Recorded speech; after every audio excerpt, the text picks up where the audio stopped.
Organizations invest significant resources in training and development, but how can they be certain that their learning programs truly deliver value? Understanding the effectiveness of training is essential for growth and success. Today, we'll explore powerful frameworks that help measure, evaluate, and enhance the impact of learning initiatives. The Kirkpatrick Model is a widely recognized framework for evaluating training effectiveness. Developed by Dr. Donald Kirkpatrick, it looks at learning in 4 progressive levels. Let's break down each level and see how they contribute to a comprehensive assessment. Level 1 is reaction. Here we assess how participants feel about the training. Did they find it engaging, relevant, and worthwhile? Level 2 is learning, which measures the increase in knowledge or skills. Did participants acquire what was intended? Level 3 is behavior, where we observe if learners are applying their new skills on the job.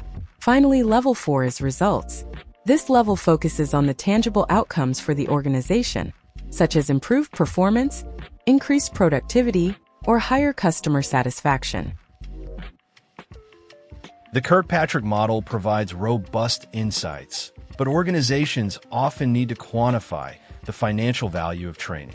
That's where the Phillips ROI model comes in.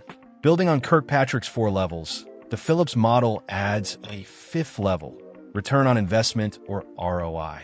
ROI analysis compares the net benefits of training to its total costs, providing a clear percentage that communicates value in business terms. By isolating the effects of training and converting outcomes into monetary values, organizations can confidently demonstrate the impact of their learning programs. Evaluating learning programs is more than just tracking attendance or test scores. By leveraging the Kirkpatrick model and the Phillips ROI model, organizations gain comprehensive tools to measure and maximize training effectiveness.